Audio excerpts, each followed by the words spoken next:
This episode is sponsored by Describe, purveyors of finely crafted box text for GMs. Give your players immersive descriptions of your world, written by award-winning writers, by visiting describe.com/thedamageguild and using the coupon code THEDAMAGEGUILD to save 10% off your subscription. That's dscryb.com/thedamageguild. Coupon code THEDAMAGEGUILD.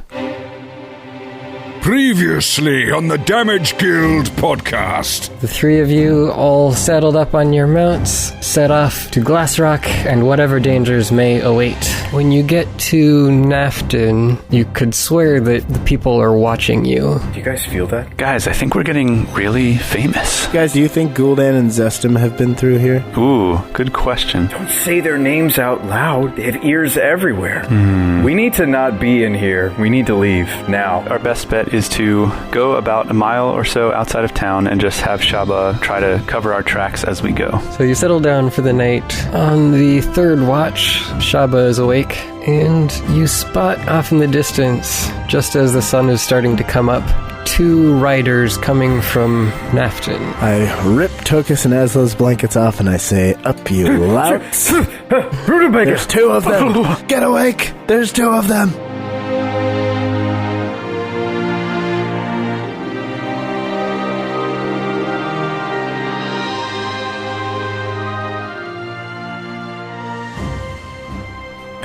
I gotta put on my armor. Quick, put on your armor. Aren't we hidden off to the side of the road? Yes, Shouldn't we be stealthy? But there's two of them. Okay. Well, let's let there be two of them while we be stealthy. Alright, and get on your stuff. Okay, we get on our stuff. Okay, I'm gonna try to quietly equip my armor. I'm gonna roll I rolled a 19. I think it takes like 10 minutes or something to put on armor. Yeah, but I'm doing it really quietly. Yeah, so that takes twice as long. I guess I gotta subtract my stealth. No, have Stripey help you.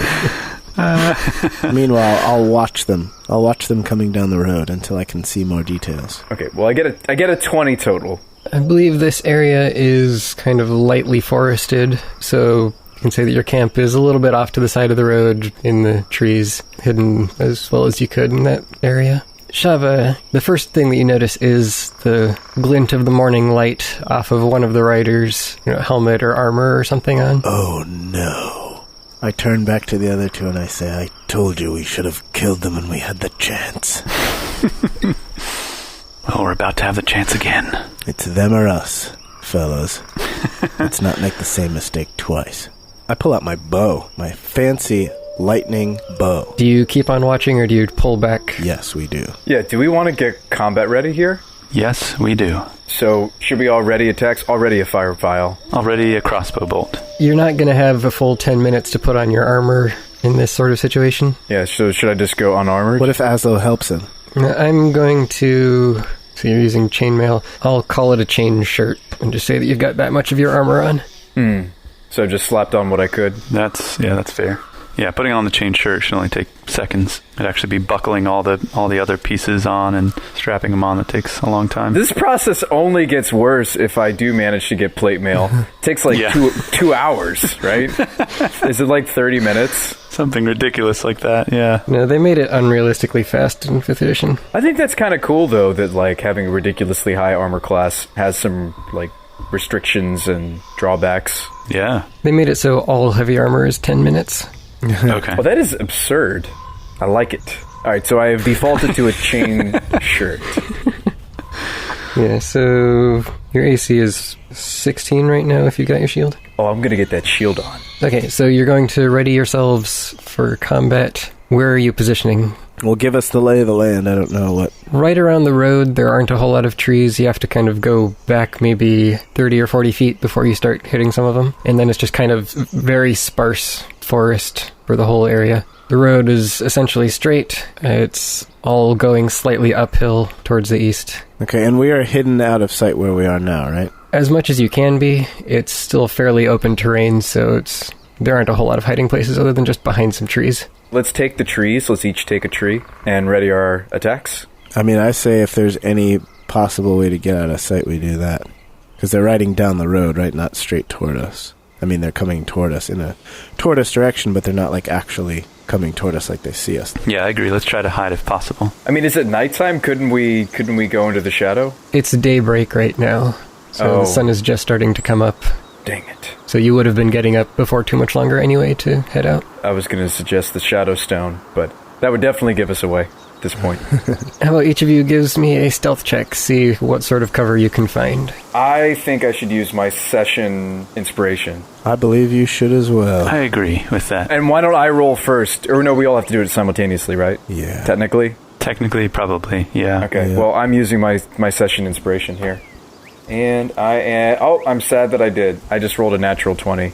Hang on, I've already announced that I'm using it. Yeah. Okay. Yes. Yeah, well, it cancels out your disadvantage for wearing the armor, Oh, yeah, true. so it lets you use the 20. Oh, so I still need to roll another dice? No, it lets you use the 20 instead of having disadvantage. Yeah, Okay, so it's good. it's good. This is a good thing. It's the best possible outcome that could have occurred. Okay. Well, neither of you guys get revealed, please. Okay. Try not to. Oh, nice. I got a 25. Wow. And not to ruin us, but isn't there one more check that needs to be made? No. Like, I mean, we also have, like, mounts and animals and stripey, and if we don't have to, I'm okay with it. We probably would have tied them off, like, behind us, away from the road, I'm sure. Yeah, I can say that they're farther off the road. Since you're positioning for a fight while hiding, you have to be kind of close to the road. Yeah. And you can say that they're just farther away. Yeah. And I got a 16 for my stealth check. Okay, so 16, 25, and 21. Poor thing, you're used to adding my stats to myself, aren't you? To my rolls. Well, I have everyone's stats written down. People forget sometimes. So. You take your positions crouched behind some of the larger trees you could find, and you wait and watch, holding your breaths as they get closer and closer. They finally get close enough that you can see their faces, and you recognize them as indeed the two that you have been worried about. No! Golden and Cestin. No! We knew it, but we don't say anything. They're riding fairly quickly. Seems as if they're obviously in a hurry to get somewhere. And it doesn't appear as if they have noticed you yet, and they're almost upon you. So do you want to make a move or just wait for them to pass by? Wait for them to pass by. Yes. Yeah, I think we let them pass. We have to let them go. It's tempting, though, to get the jump on them and get, like, some free attacks and such, but they would destroy us. Let's not. We can't take them. We can't take them. Yeah. Discretion being the better part of valor, you decide to allow them to ride by, and they go straight by. They don't make any sign as to having noticed you, and you see them riding off towards the mountains. We all breathe sighs simultaneously, and they're like, "What was that?" What? Did you hear that? I never thought I'd say this, but thank Kavaki. He is good. All the time, and all the time. Kavaki is good. All right. Phew. Man. We survived, guys. We all jump up and give each other jumping high fives. Yeah, and then we freeze frame. Yeah, we did it. Phew. Like, really loudly, right? No, that didn't happen. We don't do that. That was very scary. Great job, everyone. Great job. I can't believe how quickly you guessed why people were looking at you in the tavern. I can only imagine that was the reason. That was Jay, I think, that started, or was it Brian? Yeah, that was Jay. Yeah, Jay was like, "It's them. It's them." Those pebble-like protrusions, they're just, like, absorbing the aura in the air, and you can just tell. Yeah, they're like the antlers on an insect. They can just sense things. Or antennae, even. Yes, they're like antlers on an insect or antenna on a deer. Yes. But I think we made the right call. Gul'dan and Zestum would eat us for breakfast. Yes, and it was daybreak. So it was about their breakfast time, I imagine. About time for that. Yeah. Cook us up like little sausages. I give my Bojo's brilliant bow of bolts a little pet, and then I give it a kiss and put it back on my back. Is that what it's named? I didn't know we had actually picked a name for it. The guy's name is Bojo. Bojo, yeah. Oh, really? So Bojo's brilliant bow of bolts. I named him Bojo in the combat. That's right. Okay. Yep. Bojo. So that's carried over for some reason. He was actually born with a bow in his hands. That's why his parents named him that. Kavaki better watch himself. That's You know, right. you're like this like thunder god or something. And it shoots some lightning up to the heaven. Just tickle Kavaki's feet. Little lightning tickle. All right, we did it, guys. That was good. Yeah, nice combat, everybody. Let's. Good job. Yep. All right, pack up. Let's go home. No, we need to be really cautious as we move toward Glassrock. I think we need to go super secret squirrel mode. I think we can't stick to the roads now, guys. Yeah. I would say that we allow for some time for them to get ahead of us, like give them an extra couple of hours traveling time, and then as we travel, we sort of take our time, take the slow path, and just allow Shabba to go ahead by, 30 feet or something to range as we walk. Yeah, you just thought of what I was thinking of. Very good. Yeah. Yeah, we can track them now. Yes, exactly. So they were in Nafton, where we just were, They're riding away from Nafton. In the same direction that we are going, right? in the same direction. So they're now ahead of us. Yeah. Yeah. So they potentially could have been at a different inn in town last night when we rode through. Yes. That's quite honestly that is Terrifying. Oh man, you guys, and you're making me play to my lawful good alignment. Pretty sure this is the first time you've ever played a lawful good character, Jay. It is. It is. So that one's on you. And it will be the last. What alignment is Glumgrief, your character for our bonus episodes? I think like chaotic neutral or Yeah, sounds about right. Those episodes available on our Patreon, by the way. All of our Patreon subscribers at our $10 level. patreon.com/damage guild. I think he is evil good. Is Glumgrief's alignment. But like, do bad boys in D&D have more fun? Like, do bad alignment characters have more fun? That's the question. Probably. They might think they're having more fun, but they're actually not, because they're lessening everyone else's fun by a larger degree than the amount of fun that they're increasing of theirs. But isn't that the most fun, though? For them, certainly. taking fun away from other taking people? fun away, yes. I mean, yeah, that's the modus operandi of the evil characters. Is just Yeah, that is the definition of evil, is that you have more fun than everyone else. We need to make that into a t-shirt. Okay, so what do you guys think of that plan? We let them get a head start. We travel at a little bit of a slower pace and let Shabba range ahead. I like it. Okay. It plays to our strengths. Yeah. Yeah, so Tokas, you were asking if I could track? Oh yeah, I can track. These are the freshest tracks I'll have ever tracked. Well, they're also in a pile of many, many other tracks. Yeah. yeah, so it's still not going to be easy, but you have a chance. It's a chance I'm willing to take. All right, so we pack up our stuff and get back on the road. All right. You keep on going and eventually arrive at Miller's Field. See it up in the distance. I would be interested to see how the farmers around these parts are doing since the burning and the harrowing of the undead horde that they fought. Yeah. Anyone else remember, is it Nafton or Miller's Field where they were building the wall after the zombies? Nafton. Okay, that's what I thought. I do remember that Nafton was the one building the wall because the piece of property that I purchased was right outside it. That's why it was so cheap, right? Yeah. So if everything in the wall is super expensive, how about something right outside it? I believe that's how that conversation went. Did we check on the banana stand, or were we too afraid to, like, stay any longer? You don't have anything built there. You just own a spot of dirt. Oh, that's right. Yeah. We're going to need to bring a dwarf back with us from Glassrock, a contractor, a general contractor who's really good at constructing stuff, because if we built it, it would probably just be like a pile of sticks. Yeah, but he's going to need like a whole team of people, and then we have to pay all of them. That's true. Why not just like chop down some trees, throw some sticks together, and make a house? That's how it works, right? I mean, Tokas can design something cool, but designing and building are two very different things. I don't know that Tokas has the manual strength to stand up posts and do like lifting like heavy machinery. I mean, you are strong now. You're super strong because of your gauntlets. To demonstrate, Tokas reaches over to where Shabba is riding and picks him up and puts him back down again. Yeah, like I said, you're super strong. Just uproots a tree with one hand, puts it back down. Well, the last time we left Nafton, didn't we hire someone to start building the stand for us? I do not believe we did. Or is that in my imagination? It was in our collective imaginations, I believe. It's a figment, like the collective thought bubbles. We were talking about hiring Nibrin to be Yes. operator. Okay. But we actually have to build it first. Right. Okay. Understood. We have to make sure that the working conditions are absolutely miserable. Nibrin, so that he feels right at home. Well, I mean, it is only, like a 10 by 10 foot plot of land? That's right. Yeah. We'll have him stoke the furnace during the summer and stand outside in the winter.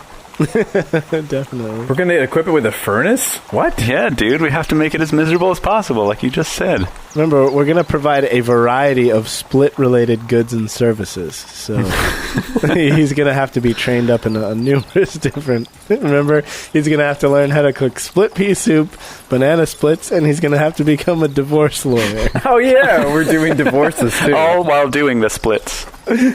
Yeah, all manner of splits. Teaching gymnastics. Yeah, splits, and we can even sell jeans with the seam ripped already.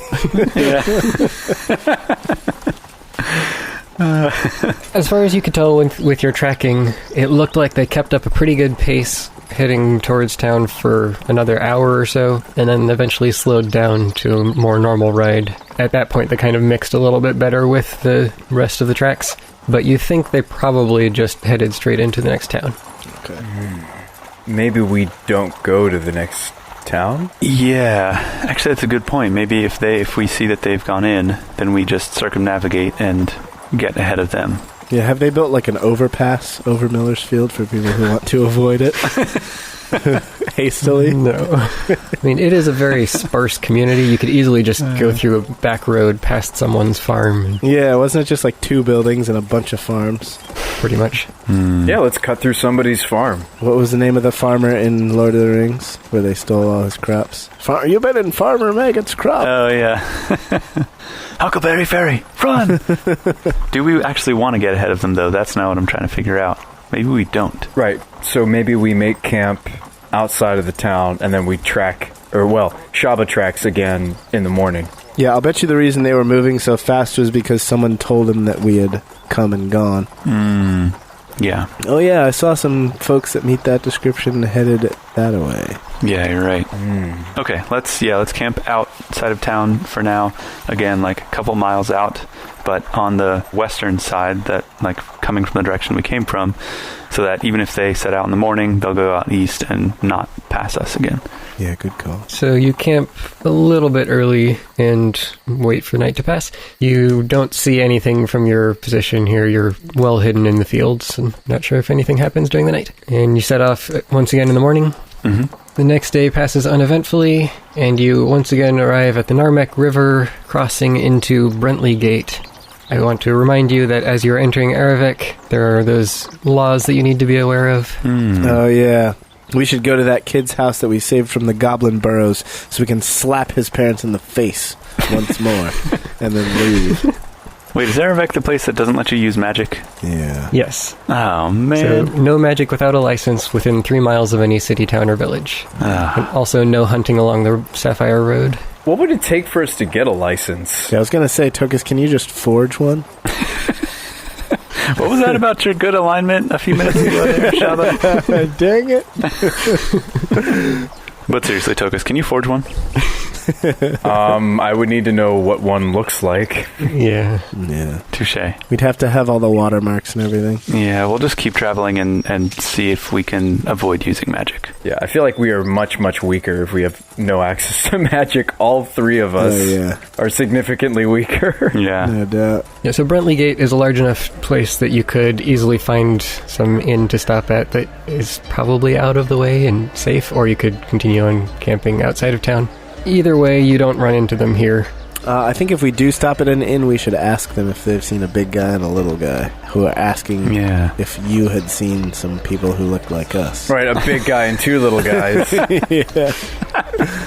Maybe not. Maybe it's better to remain inconspicuous. Yeah, maybe we should go, if we do go to town, disguise mode. Yeah. Should we go 2 halflings in a trench coat style? I think that's the safest bet. You have to pass through town. There's no other way unless you're going to swim the whole river, which isn't really possible at this point. Yeah, it's like Oregon Trail. You can ford the river, but you're probably going to break down and get swept away over the rapids. So we've got to go through. Your aunt died of dysentery. Yeah. While you were getting washed over the waterfall. So one thing that I think would be a wonderful investment for the party, along with Tokas' armor, is a set of permanent disguises. Because it seems like we're going to need them. That's a great idea. What did you have in mind? Well, I have my clown suit. True. What about the orc? Remember when we made orc costumes? Don't we still have the paint from that? I think so. I think we got a little paint. Probably starting to get kind of dried out by now. Oh. Yeah. Just add a little bit of spit or some water to it. It'd be fine. Yeah, I was just thinking maybe like some sort of, I don't know, some sort of get-ups that we could each wear. And I don't know, like you guys could have some platform shoes to make you look taller. We could just dress up in our cult cloaks. Oh, yeah. Those are disguises. Yeah, that's true. With that, we could get some Plague Doctor masks and just go around as overt members of the cult and get arrested. Yeah, but no, we're just celebrating, what is that Halloween equivalent you came up with, Jay, for Kavoktober Fest? But like we need like a... All Cavallo's Eve. Yeah, if we'll just say that we're dressing up for All Cavallo's Eve. Yeah, that's right. That's right. That'll be the perfect alibi, because they know what that is. Yeah, even if it's totally the wrong time of year, they'll accept that as truth. Okay, so you do up some disguises, try to make it so you don't look quite as much like yourselves, and head into town. So hopefully people won't immediately recognize you if people are asking for you. And then you push your way through town and head outside, I guess, as quickly as you can. Brentley Gate is about half the size of Nenept, so it's a pretty big town. Pretty big, yeah. Ah, okay. Yeah. Which no longer has a goblin problem, thanks to us. Yeah, I mean, we could check in on the lad, but we're disguised. So He's probably been eaten by trolls by now. Or his parents. Yeah, he's got the whole negligent parent thing. Yeah, he's not going to grow up to be very successful, I don't think. No. You travel cautiously for the next couple of days, taking all the necessary steps to try to hide yourselves, until eventually you once again cross the boundaries into Glenhammer, into the city of Glassrock. Here we are. Ooh, we made it. Glassrock, here Did it. we are. So we ride over that sweet bridge with the cool giant dwarf statues overhead. The faces of the deceased dwarves encased in its bulk. That part you just made up. Yeah. Yeah, we did. Yes, we did, and it was awesome. Yeah. But one day, Shabba, you'll be right there. There's a spot for you right there, between that and that dwarf. Yeah, there's just like an empty encasement. And we'll come and see you sometime. Awesome. I hope everyone who crosses this bridge will see me. Pay our respects. So yeah, there's the one single span stone arch bridge, and then 2 giant dwarven statues. All right. And that's it. Yeah, those are the ones we meant. But also a bunch of dwarves encased in the stone. So we enter Glassrock, and we head straight to the smithy of Spaith Iron Tong. Yeah. Oh, it's tong, not tongue? Tong. Correct. Like Tong. iron tongs? Ah, that makes a whole lot more sense than iron tongue. Could be like a tongue of fire, you never know. That's true. Did you have tongue written down in your notes? Yes, I did. I've been thinking it was tongue for the last 7 to 9 months, or however long it's been. Probably over a year since we've seen Space. This was half the campaign ago. That was session 24. We're on 51 now. Good night. Wow. So that was a good year and a half, maybe, or 2, closer to 2 years ago. Well, I wonder what Spaith has been doing all this time, even though in game time it was only a couple of months. I hope he's still with us. Yeah, it's like 1 year of real time is 1 month of game time or so. Yeah. You arrive at Spaith's workshop. You hear him inside hammering away at something, whistling some sort of dwarvish tune as he does so. Where there's a whip, there's a way. Oh, no, Those are the orcs. Yes. Those are the orcs. Right, excuse me. I like Far over the misty mountains gold. The cartoons version was better. Yeah, it was. I agree. The first movie was good. The second two, Yeah, not so much. yeah. I love the. It's got to be something with like a percussive beat to it, so that he's singing and like hammering along. Ding, Yeah, ding, that'd be great. ding. You see Spaeth at the anvil just hammering out some sort of blade, probably. He looks up when you enter and says, "Just one moment." Gives it a few more good pounds and then sticks it into the forge to sit for a little while. "I remember you. What can I do for you today? Spaeth, is that you? How is your armor holding up?" Spaeth, you could recognize me despite my really awesome disguise? Oh, well, Depends on whether we're wearing them or not. Yeah, I don't think we're wearing them now. yeah, I assumed you weren't wearing it when you're going. All right, I remove my disguise. Spaeth! It's us. It was us all along. It was us the whole time. We've got to be cautious. You can never be too cautious these days. That's right. How you been holding up? I'm doing just fine. Tokas, he asked about your armor that he made for you. Oh, and Tokas looks down at the armor and says, "Yep, yeah, it's holding together." And I like give it a pounding with the new gauntlets, and I like break off some of the new shoulder attachments. Well, good thing we're at the armorer. Good thing we're at Spaeth's. I see. Well, what brings you here today? Well, listen, Spaeth, I got to revel with you. And then Tokas reaches into his pack and somehow magically pulls out like all of the pieces of plate that we took from the wizard's tower. He just like pulls in and it's like, whoa, and then it all just starts falling out and clanging everywhere. I assume that's in saddlebags or something on your mounts. Yeah. It's on Petunia, right. and she's just like quivering. Hobbling. She collapses to the ground. Her knees are shaking. And I take all the armor off of the saddlebags, and then all of a sudden she's like, oh, she's fine again. Good job, Petunia, carrying these for many, many miles. I don't know how you did it. I should probably, like, feed you or something. All right, anyway, so I bring those inside, and, Spaeth, I need you to do something with all of this. Have you ever made plate mail? I've made all kinds of armor. I'm considered a master of my craft. Well, can you master this? And Tokas hands him all of the pieces. just shoves it toward him all at once. Just drops them all in front of him. These are in a pretty sorry state. Did you want them repaired? Doesn't look like they'd even fit you. Well, Spaeth, we've got time and we have some coin. I need you to upgrade our tanks, our party's tanks armor. That being yours truly. Yeah, I need an upgrade. I really like what you did. Like, this is really cool. I need you to upgrade it, and I need it to be +2 armor class. Please. Well, give me a minute here. Let me see what I'm working with. He bends down and kind of scrutinizes each piece of armor that you've laid in front of him. You've got 2 full suits here. You've definitely taken quite a pounding, but that's some good metal. Looks old. Where did you get this? Well, guys, we can tell him, right? Yep, we can tell him. Yeah. Okay, so we were tasked by the Sapphire Sabers to clear out this old wizard's tower, and those were actually alive. They were animated. Does that do anything? They might be magical or something. I don't know. They were sentient and animated and such. And they tried to kill us, so we killed them. Like you do. I believe Azlo dispelled magic those armors, but maybe not. I can't remember how we eventually beat the magic out of them. You scratched away all of the runes that were bringing them back. That's right. Yeah, so I don't think it's going to come back to life, but if it does, be on your guard, because it'll try to hit you real hard. So that's why they're so beat up. Yeah, some of these dents, it doesn't look like anyone could even fit inside the way that the armor's bent.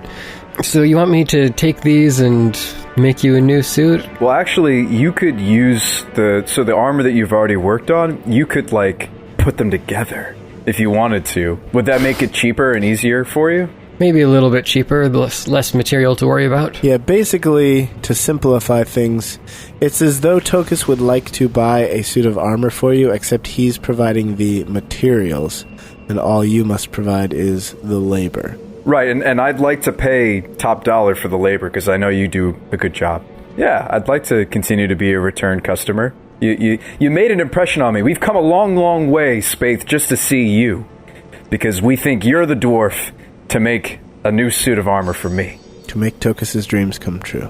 Like he did the last time with his heirloom armor that he swore he would never forgo for any reason. Yeah. I need you to really make my father's armor shine. Again. Can you do it again? Literally. Like, for old time's sake, Spaith? Can I do it? Of course I can do it. If you're willing to give me all of these pieces here, I'll take that into the calculations for my fees. Yeah, so since he's taking a regular size suit of armor and sizing it down for you, then he gets to keep all the extra material, which will offset the cost. Yeah, I think it's fine if you keep the extra material, the extra metal, Spaith. Yeah, you brought 2 suits of armor here, right? So he's getting both of those. Mm-hmm. Oh, that's right. Yeah, you can have them. Yeah, that's the only way we're going to be able to afford this. And Tokas steps back and touches his friend's shoulder and I guess the back of your knee, and I say, Ew. Spaith, Ew, don't touch me. is it possible that you could also incorporate some of your dwarvish metal crafting and armor smithing into these two? They've not upgraded their armor once this entire adventure. Actually, I have. I have stud muffin leather. Thank you very much. And I prefer to keep it that way. No offense, Spaith. Yeah, but Azlo, you've been getting into close combat lately. Maybe you should have a conversation? Maybe I should. What armor are you proficient in? Just light? I have noticed that you're still wearing regular leather. Yeah, I sure am. I don't know. I should probably look that up, shouldn't I? Yeah, that might be like a pretty simple way to upgrade your character there, Azlo. Yeah, studded leather doesn't cost much. I honestly have thought about it several times, but I didn't take my armor proficiency into consideration. Are you considering going into mage armor at some point, or...? That wouldn't help me a ton because it sets my AC to 15 and it's currently at 14. Which studded leather would also... Yeah, upgrading to studded leather would do that on its own. Yeah. It'd be kind of nice if Shabba and Azlo found something to do at Glassrock. I hope this whole adventure wasn't just for me. Oh, believe me, Tokas, it was just for you. But I will find something to do. Matter of fact, I have many ideas. Why don't you go get like some new arrows for your sweet bow or something from the Fletcher? You kidding me? Why would I get new arrows when I can slide down the lava tubes? Dude, there's a Fletcher right over here. Go get some Glassrock stingers for your new bow. Tokas, I got one word for you. Lava tubes. Well, go have some fun with your boy Stripey. Your Stripey boy. I will. I'll join you later. You also get free arrows from the guild. Yeah. I'd be willing to work on the upgrades for your armor, and I think I could have it done in about a week. You'll have to stay here for today so I can take your measurements and do all the fitting and everything. And then if you've got another 500 gold to put towards this, that would cover my expenses. Spaith, do you have a loan program or like a rent a suit? Oh, do you have like a suit rental? Do you do suit rentals? I don't. I just rent this armor indefinitely. I understand it's expensive, but one suit of plate armor typically sells for around 1,500. So this is a substantial discount for the materials you brought in. It is. Spaith, listen, we're good for it, right, guys? And Tokas looks at Azlo. Azlo's picking his nose. Listen, could we write up some kind of contract and do installments? Could we do installment payments of some sort? I mean, we're pretty good pals with Spaith. I could show you how much my wallet has, and Tokas gets out his wallet and starts counting. How much do you actually have, Tokas? Okay, so I've got 36 copper pieces, 22 silver pieces. Irrelevant. Gold and platinum. Hang on, is the next section... my eyes aren't adjusted yet. Adjusted. Okay, I've got 55 electrum pieces, 17 gold pieces, and 6 platinum pieces. How do you have so little money? So you've got a little over 100 gold. Yep. Actually, we do have some more party gold to split. Say now that what? I'm looking at my sheet. But we shouldn't just shove all 3 of our money plus the party's money into this armor. Like, let's... No one was suggesting we do that, Tokas. No, absolutely nobody was suggesting that. But, like, maybe we could sweet talk him. You are here, Azlo. That's true. It already does seem like a significant discount. He is giving us a super discount. That's true. Yeah. The good news is, what's 175 divided by 3? That's the good news. 58. 58? 58.33 repeating. So each of us gains 58 gold. Sick. Okay, so that brings his total up to about 160. Yep. Well, seems like you're struggling here. And let me tell you what. If you can scrounge up 200 gold, then I can do some work on this. Give me about 3 or 4 days, and I'll be able to improve your armor a little bit. So in game terms, this will give you a +1 on the AC instead of the +2. Making it basically like splint mail. Yeah. Hang on, let me load this. Admittedly, I wasn't looking at my character sheet in Kami, so I'm wondering if the comment that everybody just said of, Sean, you seem to not have very much money, is maybe it's not updated? So let me just double check. It's loading. We have recently split party gold, although I probably have more gold than anybody else because of that bottle of wine. Oh, we could sell the wine. We didn't sell the wine! Yeah, that doesn't count as gold, though. It's just wine, which is not gold, which was the point I was trying to make when you didn't sell the wine for gold. Yeah, but it's wine, though, and gold doesn't go up in value as it gets older, and yet wine does. I don't think we're going to live... You're not going to live long enough, Shabba, for that price increase to matter. We've talked about this already. Listen, you guys... Are you threatening him? You guys are cramping my style. Like, I really wanted it to be plate mail, but I understand. All right, you know what, Tokas? Fine, I'll sell my bow of bolts, just so you can have your own. What? No. No, that's not... Just kidding. I wasn't gonna do that. Yeah, I didn't think so. All right, this is still... You know what, Tokas? I'll sell Ralph just to help you out. Those are like 40 gold. Ralph will get you about 5 gold. Yeah. I take out one of McCall's mighty missiles from Miller's field, and I hand it to Spaith, and I say, "What would you appraise this as being worth?" This is just an arrow, isn't it? Is there something special about it? There is something special. It's magical. When you fire it into something, it becomes rigid for a short period of time. Well, the arrow is already rigid. It becomes stuck to it. It becomes stuck to it and also super rigid, almost as though it were made of iron. You like iron, don't you, Spaith? Well, that's certainly interesting, but it's not really the sort of goods that I would specialize in. Okay, I take out Mechalola 5000 Azlo's loot that we modified. Hey, Can we get to this? Wait a second. And then I also take out the deed to the 10x10 plot of land on the southeast side of the fence around Nafton. Oh, yeah, you can set up another shop further north. No, I was going to sell the land. Listen, guys. Shabba, I really, really appreciate the sentiment. But I think a week, 200 gold, and upgrading my armor to splint mail might actually be worth it? No, I disagree. Okay. Seriously, you gotta have installment plans. Who the heck buys plate armor from you for 1,500?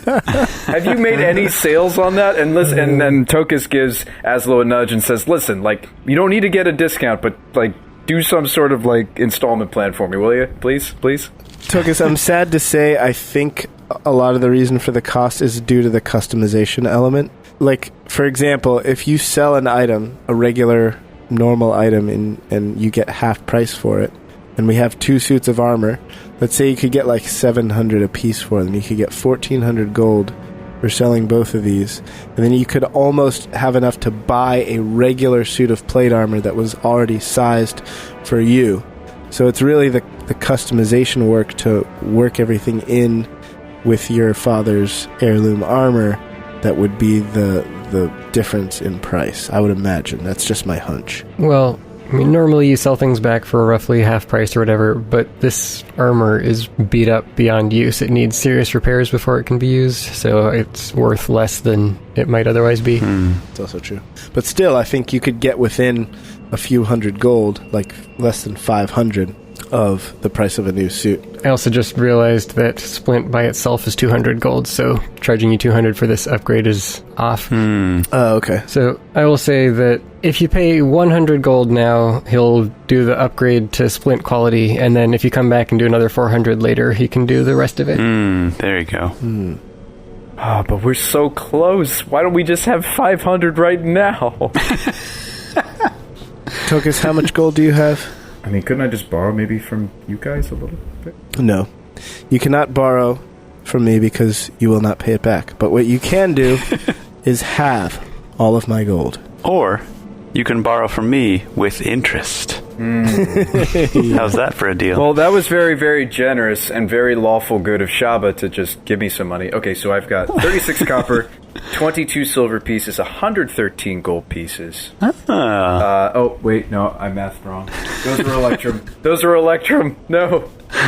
So, 36 copper, 22 silver, 55 Electrum, 75 gold pieces, and 6 platinum pieces. Okay. So then I think you're there, right? 1 platinum is 10 gold? 10 gold. Yeah. Well, are you talking about for the... For the upgrade, not for the full. Yeah, for the upgrade to Splint. upgrade. Yeah. You're there with 2.5 platinums to spare. So in other words, you spend all 6 of your platinums, that's 60 gold, and then another 40 gold. That leaves you with 35 gold. There's one more option here. I'm all ears, Spaith. Talk to me.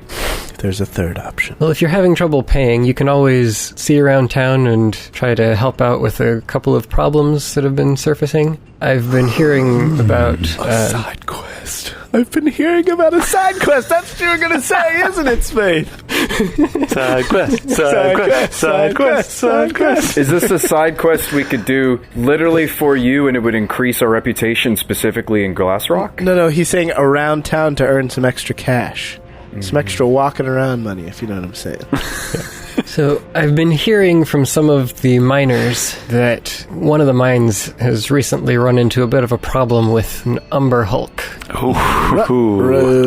Yikes. And they've been looking around for someone to take care of it. It just showed up a few days ago, so no one's bothered to go down there yet. But if you manage to take it out, I'm sure the foreman would be willing to pay you quite a sum of money.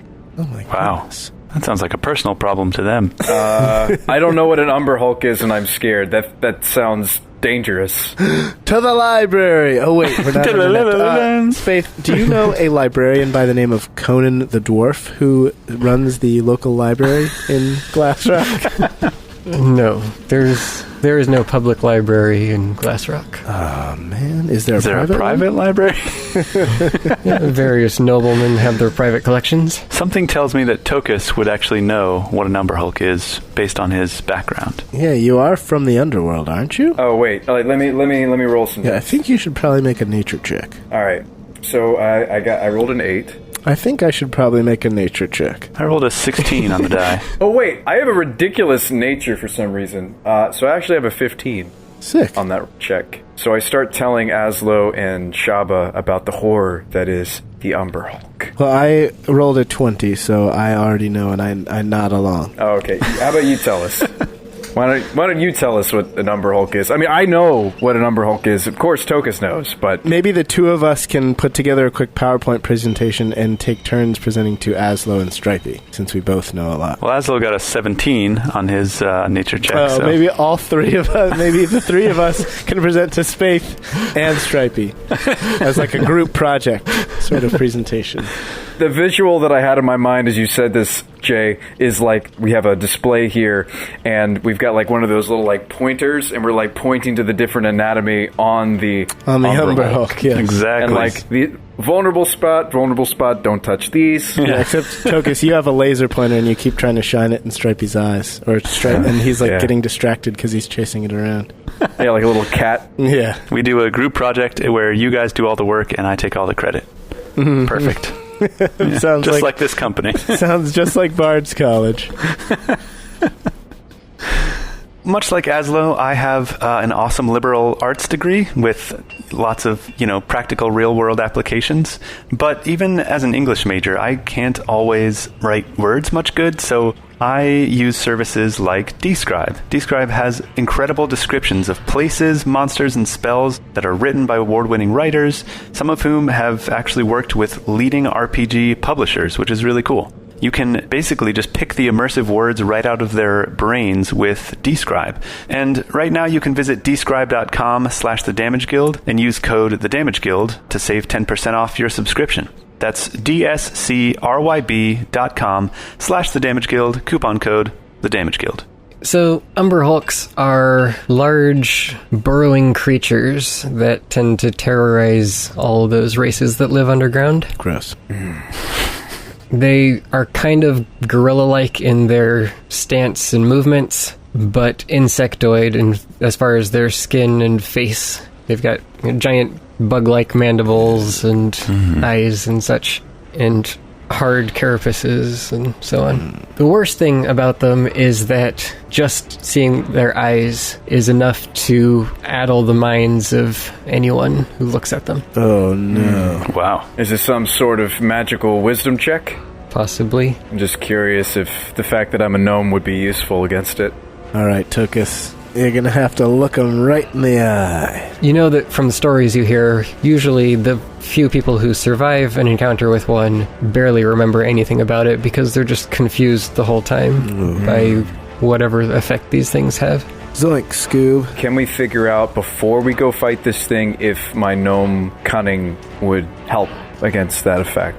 I don't want to cheat and just look up the Umber Hulk on a website in the middle of a campaign. Well, what exactly we can probably tell. Let's look at gnome cunning. Yeah, what does your gnome cunning ability say? Yeah. Okay. Because if it's a spell or magical effect... Disadvantage on all intelligence, wisdom, and charisma saves against magic. Yes. So it has to be magic. So against magic means both spells and spell-like abilities, right? Correct. Well, this post is mentioning charm, it's mentioning illusion. So any mental saves that you have to make against a magical effect are with advantage. So we can't really, in other words, we really can't know whether or not this is a magical effect until we get into combat with it. We can be relatively sure, because most things like that in the game of D&D are classified as magical. So if we were to metagame, say, just say that we were, we could be reasonably sure. Or you could give me an Arcana check. Yeah, I'm going to do that. That is 17. Okay, yeah, it sounds, from what you've heard, it sounds like there's some sort of magic in its eyes. It's got magic eyes. Which actually might be interesting if you manage to take its eyes, for example. You could potentially use them for some sort of potion or sell them off to someone else. All right. Ooh. For some more gold. Now you're speaking armor. Tokas' language. All right. Do you guys really want to risk your lives just to get some money with me in the mines? No, I want to risk our lives to get some money with you in the mines because it sounds like fun. You've been looking to try out that electric bow of yours for some time. Oh yeah. But, Tokas, you realize what this means, right? There's never been a better time than right now to buy mirror shields. Pull the old Theosius or whoever it was that fought Medusa. Confuse yourself. Yeah, look into the mirror shield. It's Perseus. Perseus, there you go. And maybe it'll think it looks so hideous that it runs away. Or maybe it'll confuse itself into oblivion. How long was it going to take for him to upgrade me to Splint? Maybe we go Splint, because he said he was going to take that off the price of going plate anyway. I'll say 3 days. But then once he's done the splint mail upgrade, will it take a further week to do the plate, or will it just be the 4 days? No, this is basically just halfway through the upgrade process. Okay. All right. Yeah, then, yeah. Let's do it. And as a show of good faith, Spaith, I want to entrust these plate pieces to you, so, any pieces that you don't think you'll need for my upgrade, go ahead and, use for your own purposes as you see fit. Maybe make a fancy little matching headpiece for Petunia, so she can look regal. With a little feather popping out, maybe. Just as long as that locks in the discount for the, work we're going to be doing together, I think that would be reasonable for me to leave this with you. Sounds good to me. He gives you directions to find this mine where they're having the troubles and where you could talk to someone. Although in the meantime, if you're going to be waiting around for 3 days here, he has you come back in every day or so. You spend a long time there getting measurements initially, and then you come back in for refitting and just seeing how things are progressing. We're not going to be spending 3 days waiting around. We're going to be spending 3 days sliding around. To the lava tubes! Quick reminder, because it seems like you've forgotten, you had some other business here in Glassrock, at least as an option. Oh, yeah. Oh, yeah. That's right. Yes, we did. And Azlo does not remember what it was, does he? Yes, he does not. It's okay. Whenever he says, that's right, it's always because he doesn't Just remember. smile and nod and pretend like you know what's happening. Wait. Let's give Brian a chance here, All right. Jay, okay? All right. Think real I'm hard. going to say one word, and this is gonna trigger your brain. You ready? Ready. Ildrazar. That's a pretty big clue. Fortunately, I had just figured it out. So But thank you. That did help. Yes, we're going to go see the priest and talk to him about Yggdrasil and give him the stuff. I wish I could go with you guys, but I'm getting fitted and stuff. You could go tomorrow, too. Yeah, true. Well, I'd like to go. I want to go. I want to see the stuff. If you want to all go together, then you can go tomorrow. All right. I will go with you, Azlo, to meet this Rothtar the Blessed that you speak so much of. Tokas does want to come with, so let's wait till tomorrow. Okay. All right. We wait till tomorrow. So you stay in a nice little Dwarven inn. Oh, awesome. And What's it called? next day... What's it called? The Ruddy Dwarf. That's what it's called. The Sloshed Mug. Ooh. Do they sell sloshes? Because I could go for a slosh. It's an inn tavern thing, so you can buy whatever drinks you want there. Alrighty. Well, I'm trying to save money right now, so I'm going to go with water. That's all right, Tokas. I'll buy you a round. No, it's funny, like, finally, now that Tokas has, like, an idea of what he needs to purchase, he's, like, super frugal. He's, like, looking through all his, like, his pack and stuff and, like, maybe I could sell this, and looking at this, like, maybe I could sell this. You weren't super frugal before, unwilling to spend the copper piece to get your torch To get a new replaced. torch. I guess Tokas has always been a little frugal. You guys don't understand. You've never lived underground, okay? You use everything. Like, all of the animal, not just the meat, okay? Oh, I know all about that, Tokas. Yeah, Shabba has no idea what that's like. Yeah, exactly. It's not like we use every part of the goat or anything. Yep, so the next day, you head off towards the Bastion to meet with Rothtar the Blessed. He grants you an audience, so you walk into his chambers, and... Oh, there's like some clarets like singing as we enter. Yeah. Except they're more booming bass voices because it's all dwarves. Oh, true. That's right. They're like, it's like a choral rendition of Far Over the Sea. It's good. Oh.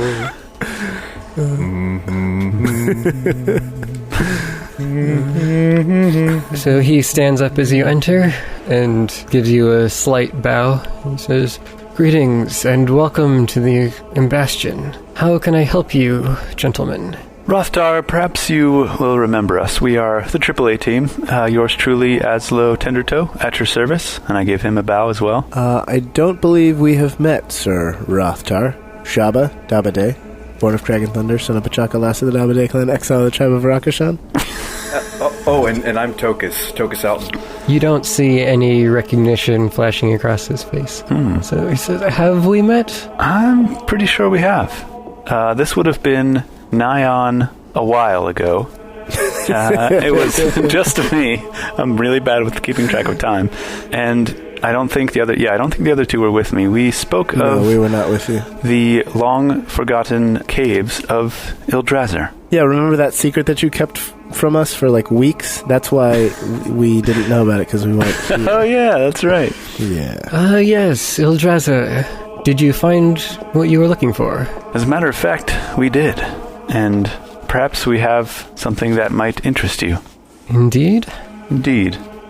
Now, if only I could find what it was that we had that would interest you. We recovered some holy relics from the temple there Yeah. that Azlo has in his pack. He just needs a second to get them out. Books? No, little sacramental pots and whatever. Yeah, that's right. Not jewelry, but little dishware and stuff.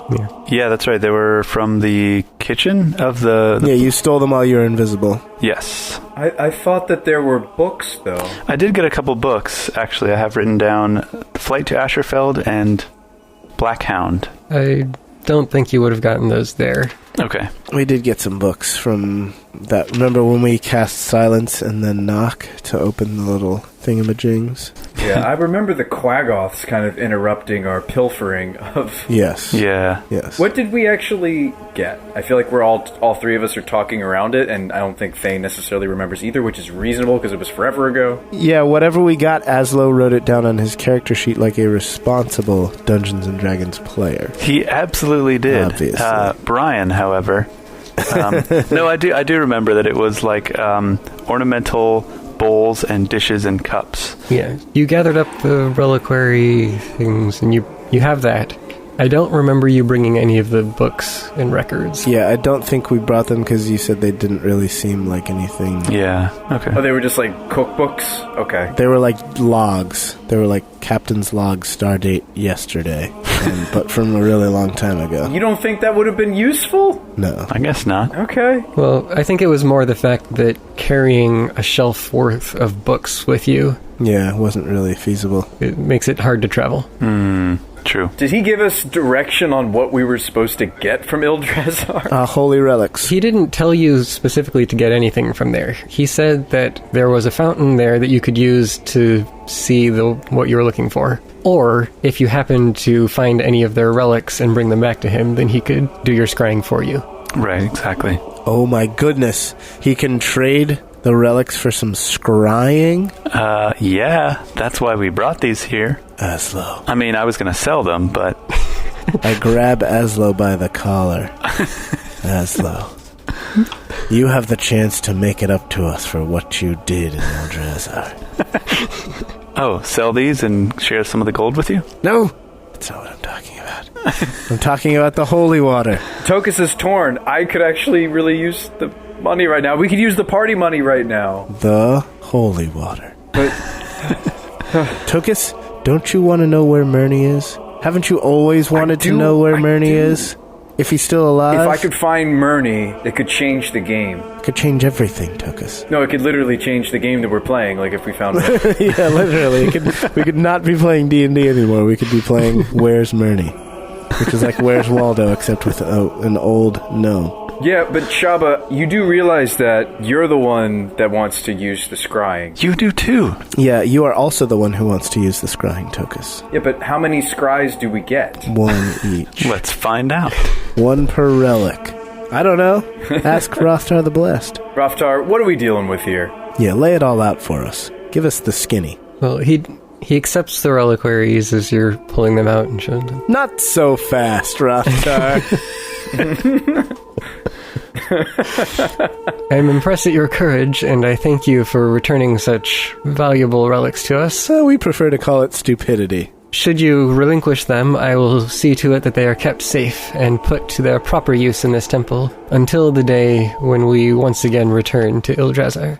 As for your payment, I believe I told you before that we don't prefer to deal with gold, but if you still would like to have your visions seen, then I would be willing to grant each of your friends here one, since it sounds as though they are most in need of it. I gasp and faint on top of Azlo. I'll catch him. No, Shabba, Tokas, no. Okay, I'll faint on top of Tokas. Azlo can't hold you. I'll faint on top of Tokas because he's stronger. Okay, I got you. All of this is working out very well. Go on, Rothtar. It will, of course, take some time to prepare for the rituals. Yes, of course. Of course. How much time? Well, I wasn't expecting to do it today. If you come back tomorrow, I will be sure that everything is ready for you. How many scries did he say, just out of curiosity? You said 1 for each of us. Yeah. For each of the 2 of you, since Azlo has already found it. Yes. And then throw in a bonus 1 for Stripey and we're good. Also, put in a good word with Kavaki while you're up there talking to the deities or whatever it is that you do to prepare for something like this. Are you okay with that, Azlo? Like not scrying on your girlfriend again? I think that the last time I scryed on them, I got everything I needed. Nor do I want to look in on them again because it makes me sick. So, yeah, you guys go ahead and share that. Suddenly, she looks in through the vision and she's like, Azlo, have you been scrying on me? Did you not trust me? Tinker, Tailor, Soldier, Scry. Soldier Scry. That's right. Episode title, maybe? Scry me a river. There you go. I will need to know who it is that you wish to see, or what locations. Oh yeah, As I Lay Scrying and Scry Me a River were the 2. I think I used Scry Me a River as the other one because it was so sad. As I Lay Scrying. Yeah, I feel like people wouldn't get like that one's so epic, but people wouldn't understand it. True. Like the average person wouldn't get As I Lay Scrying. I love that book. We had to read that in school. Yeah. So good. It's okay to refer to the classics. Yeah. I'll go first. And Tokas starts to describe Murney to our friend here. Okay. He's kind of a short, little, fat... He's small like me. Kind of has a weird twitch in his eye. He's old. You really think highly of this person, don't you? Robes. Well, yeah, I'm just trying to give him a realistic... I have to give him the realistic description, Azlo, or if he gets it wrong, then I'm scrying on some other lonely old halfling or gnome, and I don't want that. Yo, he's a gnome, not a halfling. I need to be specific. No. You can't miss him as you're scrying through your pool. Do you happen to have anything that ties you to him? Perhaps an old gift that he gave you, a belonging of his? So Tokas reaches into his pack and pulls out a note that Murney had left for him as he was growing up, and it was kind of like a little going away at the end of Tokas' training, a nice little sentimental, like... Tokas holds it very close in his heart and says, I get this back, right? You can hold on to that. It will help with the casting tomorrow. All right. And Murney, in the note, Murney's like, Tokas, you can't come to my house anymore. I'm losing my rep as the creepy old guy in the village. it's like the whole Isric thing all over again. Yeah. He's just like, I can't, I'm gonna put in a restraining order if you don't respect my wishes. Right. I really just need some alone time. But like Tokas is like tearing up as he reads it. He's like, he loved me so much that he made sure that we couldn't see each other ever again. Because it just hurts so much. Absence makes the heart grow fonder. Yeah, that's in the note too. All right, what about? Oh, and Tokas dries his eyes. What about you, Shabba? What about you? I reach into my pack and I take out a little piece of a little scrap of goat leather, and I say, "This is a piece of the goat ball that was played by my favorite goat ball team growing up, the Mountain Punchers. It was their star player, Flocka the Shaka Bobaka, who was the greatest to ever play the game. Although their goalkeeper, Herp McDerp, did leave something to be desired in the position. But I would like to look in and see how Flocka Bobaka is doing in his old age." What? No, I'm just kidding. Here's a lock of my mother's hair. Can I see how she and my sister are doing? I mean, a lock of my mother's, one of her pebbly protrusions that fell off. Because I forgot Goliath. My son, before you go, and she like plucks it off of her head. Yeah. And it's like in Hot Shots where she like takes the mole off her face and puts it on his. It's like before you go, yeah. You just have one of your mom's pebbly protrusions? Yeah, so since Goliaths have no hair, we give each other our pebbly protrusions as mementos. Jabba's been wearing the one from his mother this whole time on his own head. Just getting weirder and weirder. How about something a little more realistic? A piece of the goat ball that my mom got me for Goatsmas when I turned 10. Oh. The one that you climbed up the tree to get down yourself. Yeah, to win. To prize out. That should do. So you're seeking your mother and your old mentor. And just for the record, he does want to see me, or I at least want to see him, despite how that letter you just read reads. As long as you have your clear mental images with you and your chosen focus, this should all go well tomorrow. I can't wait. Yep, we're looking forward to it.